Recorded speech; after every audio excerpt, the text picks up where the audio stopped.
Are there things that Christians should know about apologetics? Absolutely. Will the apologists ever tell the truth about those things? Signs point to no. But we can't really expect them to, because these people exist to lie for the Lord and keep butts in pews and money in collection plates, because that's the whole reason they're there, isn't it? These people aren't remotely interested in telling the truth. So let's get back to it.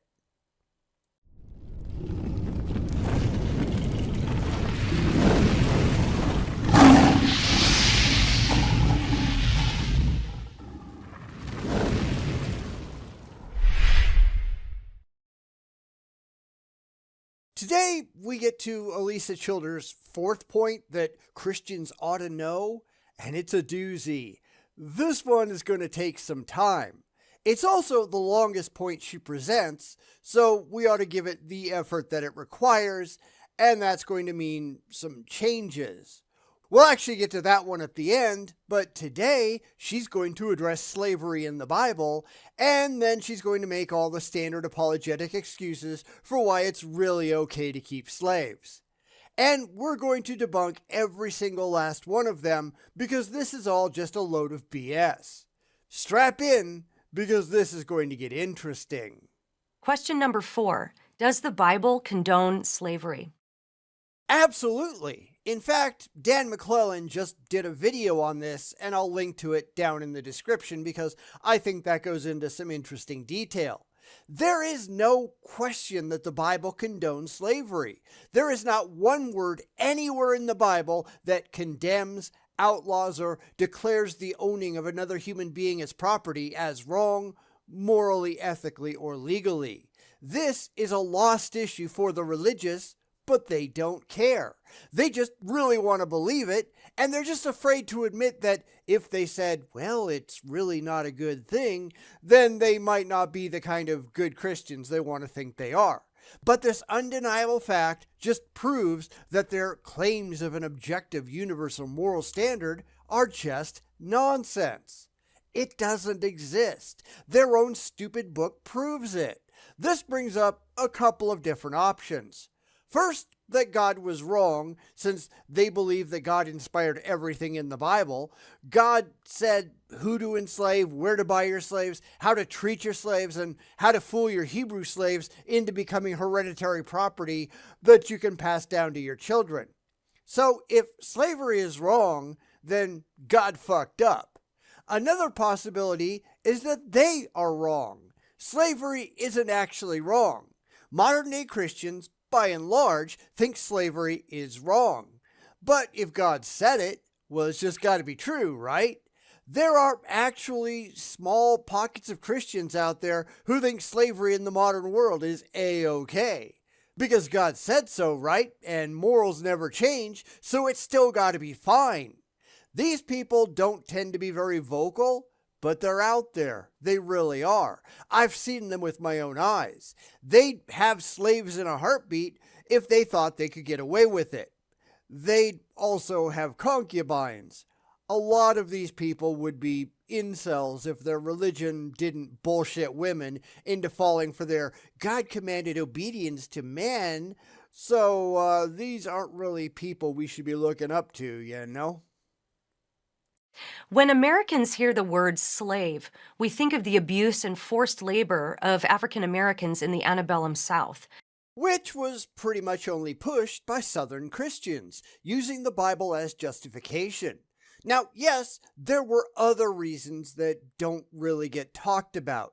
They needed a cheap workforce that would go out into the fields and gather their cotton and whatever, and who better than slaves who didn't have a choice? Keep in mind, that didn't mean just black people who were enslaved in some fashion. Native North Americans, and even in rare circumstances, some white slaves, they were out there in the fields too. There were also those groups that were pretty much treated like slaves, even though they were never legally anyone's property. None of that really matters though, because at least today, at least mostly, the idea of slavery is considered reprehensible. It was an odd situation where you had one group of Christians using the Bible to justify owning slaves, and other groups of Christians also using the Bible to decry it. It just shows that the Bible can be used to support just about anything depending on how you cherry pick it. We've been saying that one forever, right? But when we look to the Old Testament system that God instituted, the Hebrew word ebed, which is often translated as slave in English, did not carry the same negative connotation it does in our modern context. And this is just Alisa trying to make excuses. Big surprise there. Because in every way that mattered, these were slaves. They were not indentured servants, which I'm sure she'll bring up sometime down the road, but these were generally not Hebrews. They did not get to be let go every couple of years. They were lifelong property that you could pass down to your children who would never, ever, ever be set free. Of course, they try to blur that line between actual slaves and indentured servants, who are people paying off a debt because they are desperate to find some way not to have to admit that God was evil. This is bald rationalization, and we all know just how useless that is. It's also blatantly dishonest, but as we know, these people don't actually know their Bibles or their history. They just know enough to be dangerous and not enough to be honest or credible. So no, this just isn't going to fly. This is just more lying for the Lord so your followers don't feel bad. Well, fuck you, Alisa. Just fuck you. So, in ancient Israel, this type of servanthood was a system in which a destitute person could voluntarily work to pay off a debt. See? What'd I tell you? You can read these people like a book. But that's not really how this worked. The Bible very specifically tells the ancient Hebrews where they can buy their slaves from the people around them. The people around you are not in debt to you. You don't have to buy a debtor. They already owe you money. You are able to go and purchase people as property with whom you have no pre-existing relationship. They don't owe you anything. In fact, there was a problem with the ancient Hebrews running around kidnapping people and forcing them into lifelong slavery, which the Bible tried to put a stop to, but only for other Jews. Anybody else? Yeah, go kidnap them all you want. Hell, God commanded the Israelites to keep the young virgin girls for their own uses, so that was sexual slavery. That is not at all defensible. It's not debatable. It's just not. Although it wasn't a perfect system, they were given food and shelter, legal rights, and protection from physical mistreatment. And because you're going to pretend that those are the only slaves that existed, you can just sweep it all under the rug. But that's not what the Bible says. The Bible is very clear where you are to buy your slaves, how to treat them, how to beat them, and that they are your property forever. These are not people just paying off a debt. This is chattel slavery, exactly the kind that most of the world has put a stop to. Except for the religious parts. Because you know who hasn't ended slavery in the modern world? Religion. Religion, especially Islam in the modern world, still keeps slaves in some places. You know who doesn't? Secular societies. So let's not play these holier-than-thou games because it just makes you all look like a bunch of hypocrites. Which, of course, you are. After 7 years, they were released from their debt and servitude and given a generous gift of flocks and wine and grain. Yeah, no. So here are some of the ways that you can get to be a slave. You can, as Alisa says, choose to sell himself or his child, which is downright evil right there, into slavery to pay off a debt, such as Leviticus 25:39. A court could sell a person into slavery for theft, which is found in Exodus 22:2. In those cases, after 6 years, as described in Exodus 21:2 and Deuteronomy 15:12, they are set free, or during the Jubilee year, such that all slaves are set free. All Jewish slaves, not the other ones, just the Jews, as described in Leviticus 25:40. How they leave depends because it's described in different ways. Either they describe with nothing, described in Leviticus 21:2, they receive a financial grant as described in Deuteronomy 15:13-14, or they retake their ancestral property described in Leviticus 25:41. And that goes for male slaves only. Women can either follow the same rules as in Deuteronomy 15:12, or they are purchased permanently as wives, the aforementioned sexual slaves described in Exodus 21:7-11. However, we're talking about foreign slaves here, which are acquired by purchase.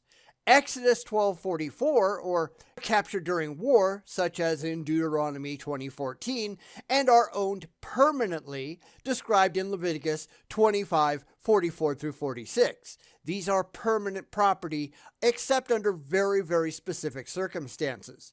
A master who knocks out a slave's eye or tooth must let that slave go free. Exodus 21:26-27. If a slave is murdered, they are avenged, in big air quotes, Exodus 21:20-21. While you can make a case that these laws are intended to protect slaves, it also proves that slaves were, in fact, beaten. Exodus 21:21 says that if the slave is beaten but does not die within a day or two, then there is to be no punishment for the master, and the slave does not go free because the slave is the owner's property. Now, there's more to it, and we'll probably get there as we go on, but I just wanted to show that Alisa is just cherry-picking the Bible and lying to her audience. She's pretending the non-Hebrew slaves don't exist. She's being a complete piece of shit. In some cases, the Israelites kept servants from surrounding nations as a result of war, but they were commanded to treat them humanely, and those servants were also protected from mistreatment under biblical law. Well, I guess she finally got there, but honestly, if you don't die within a couple of days, you're shit out of luck. That's not protection from mistreatment. Being owned as property is mistreatment all on its own.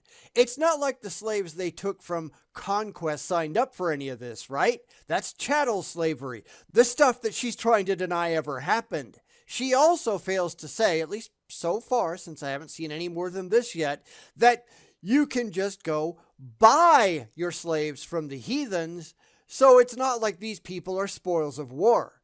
If you want a slave, you can go purchase one, and it's yours forever and ever and always. Because if you really think about it, isn't that how a lot of slaves wound up in America to begin with? You'd have the tribal wars in Africa. One group would enslave another group, and then they'd show up on the shore and sell their slaves to, well, first it was the Portuguese who dominated the transatlantic slave trade for about 130 years, and then the British took over as the primary carriers of Africans to the New World, a position that they maintained until the end of the trade in the early 19th century. So it's kind of the same thing going on, I guess, but does that make it okay? I don't know. Ask the stupid religious. I guess according to the modern day religious, it's just okay if you get your slaves from war prizes, right? Somehow I doubt you'd get Alisa to agree, but I don't think she knows how to be honest on a bet. What do you all think? Let me know down in the comments if you agree with her or not. In fact, human trafficking was punishable by death in the Old Testament. Wrong. This is just Alisa reading things into it that don't actually exist. There were two crimes that were punishable by death in the Old Testament. First was kidnapping humans, as described in Exodus 21:16. Second was rape, described in Deuteronomy 22:25. For the first, we've already covered it. You can buy them from other people who already took them into slavery, so, that doesn't really count. Leviticus 25:44 says, "Your male and female slaves are to come from the nations around you. From them you may buy slaves." If you don't kidnap them yourself, but you buy them from other people who already did, you're golden, right? Nowhere does it ever say, "Don't own people as property." If God can say, "Don't wear mixed fabrics," surely he could find a way to work in, "Don't own people." It seems kind of suspicious, doesn't it? Now, the type of slavery that was sanctioned by the Roman Empire in the New Testament context was a bit different than the type of system God instituted for Israel in the Old Testament. You notice how she's trying to run around with the goalposts, right? Because if you ask most people today, there is no kind of slavery that should ever be acceptable. It doesn't matter if you're talking about indentured servitude or chattel slavery, they are going to be against it. And that goes for most Christians too. If a Christian gets into debt to me, I don't think you're going to find a lot of them volunteering to be my slave for 7 years, do you? This is the bullshit that the religious pull. After all, they're not trying to make any kind of rational points. They're just trying to spin it so that the idiots in the pews every Sunday will nod their heads and just keep forking over their money. I don't care what the Romans did. I don't care what kind of bald rationalizations you staple onto whatever it was the Israelites did. Slavery is slavery, and it is simply not acceptable. Not now, not in the past, not ever. If your God can't say, "Don't own people as property," then your God is a fucking dick. Figure it out. But it's interesting to note that nowhere in the New Testament is this type of slavery condoned. In fact, anywhere from 85 to 90% of the Roman population were slaves, and encouraging slaves to rebel against their masters would have meant execution or branding. And it's not like you don't have an all-powerful magical man in the sky who could protect you or anything, right? That's what most Jews were looking for after all, a Messiah that would come and save them from Roman tyranny. Instead, they got a wimp, or at least that's how the story goes, that never really accomplished anything of note and then just got hung up on a tree for a weekend and that was it. Christianity is kind of a shit religion when you really think about it. This God of yours, not only is he a complete asshole for allowing it in the first place, I mean, he can tell people not to eat shellfish or wear mixed fabrics, as I said before, but he can't quite manage to tell his people to stop keeping slaves. But your excuse for all of this is just, well, the Christians might get in trouble. Well, isn't that what supposedly happened? You know, all the martyr stories. So this all just rings hollow. It's just another mindless excuse from a religion infamous for mindless excuses. What the hell else is new? Instead, the Apostle Paul taught that slaves were on equal terms with free people in the eyes of God. While at the same time in his letter to Philemon telling a Christian to return a runaway slave to their owner, because there's no hate like Christian love. Again, where is God in all of this? If they actually meant to free the slaves or to end slavery entirely, what the hell was God doing? Sitting on his hands? As I said at the beginning of this, there is not one word anywhere in the Bible, Old Testament or New, where the Bible clearly and unequivocally condemns slavery. Not once, not ever. Why? Because this was all written by people who saw nothing at all wrong with it. Fast forward 2,000 years, and now that modern people take issue with the idea of slavery, people like Alisa have to pick up the goalposts and go for a jog because this isn't about following what the Bible actually says. It's not about coming to an actual understanding of the Bible. It's about finding a way to spin it so that it doesn't sound so bad, so that modern Christians will keep filling the collection plates and the religious grift can continue. Anyone who tried to actually follow all the rules in the Bible as written would find themselves either insane or in prison or both. Because this is a really stupid book. Let's not pretend otherwise. And encouraged change beginning in hearts. This radically countercultural teaching began to play out in history and would eventually inspire people like John Wesley and William Wilberforce to oppose modern slavery and support abolition. And it took them over 1,800 years. Seriously? That's your case? That someday, sometime, somehow, someone might oppose these barbaric practices, and it's all because of Christianity, because, you say so. Are you really that stupid? I guess you are. This is just spin, and bad spin at that. I can understand why these people don't do this in front of an open general audience, because they just get booed off the stage, and for good reason. These are really, really stupid ideas, completely indefensible and hopelessly irrational, but the religious, they just don't care. They just really like the idea of the Bible and of a magical father figure in the sky who cares more about your sex life than he does about human freedom and well-being. Well, fuck your God and fuck you all for believing in this stupid asinine garbage. You are all assholes. That's just the way it is. If you want to take a deeper look at the more problematic Bible passages regarding slavery, I recommend Paul Copan's book, Is God a Moral Monster? And the answer, of course, is yes. Now, granted, I haven't read that book, but I did look at some reviews, especially secular reviews, and they are all, pretty much without exception, bad.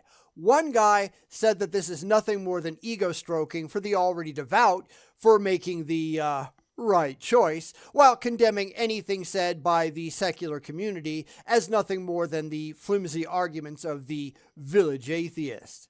I mean, that's kind of my reaction to these kind of things, especially in an age where most Christians are a whole lot closer to the atheist views than they are to the crap in the Bible. They're just after coddling the fifis of their followers and ensuring that their meal ticket doesn't go wandering away. That's why all of these people are just hawking their books, including Alisa here, because they're just trying to make a buck off the backs of the religiously gullible. And we've got to stop making them feel good for doing it. I'm also going to link to a lecture from Dr. Peter Williams entitled, Does the Bible Support Slavery? And the answer to that is absolutely yes. It does, and demonstrably so. And there is no rational case to be made otherwise. However, that's where we're going to stop for the day. I honestly just wanted to finish this video out this time, but the whole section on slavery was just too large and full of religious bullshit that I needed to spend a lot of time here and couldn't get to the last question. Sorry. Next time, though, we'll wrap this up, I promise. So anyhow, what did you think? Did she make any kind of a good case? Any points at all? And when you're done laughing at that, go ahead and leave your comments down below. This is pathetic. And it isn't just Alisa Childers who's doing it. All of them do.